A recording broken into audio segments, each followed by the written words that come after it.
Коргоо министрлигинин кызмат адамдары тарабынан акча каражаттарын алуунун коррупциялык схемасы аныкталды. Бул тууралуу УКМКдан билдиришти.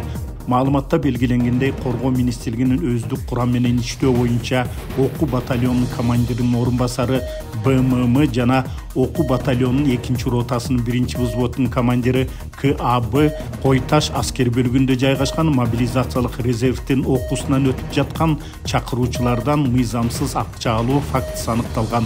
Алар кыска мөөнөттүү өргүү, бөлүктөн уруксатсыз чыгуу мүмкүнчүлүгү жана уюлдук телефон колдонуу түрүндөгү айрым жеңилдиктерди берүү үчүн 1000 сомдон 50 000 сомго чейин акча алышкан.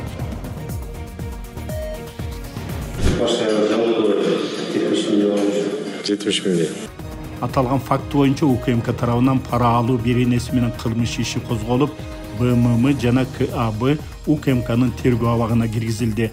Учурда өлкөнүн коргоо мекемесинде коррупциялык схемага тиешеси бар бардык адамдарды аныктоо боюнча ыкчам издөө чаралары жүргүзүлүүдө.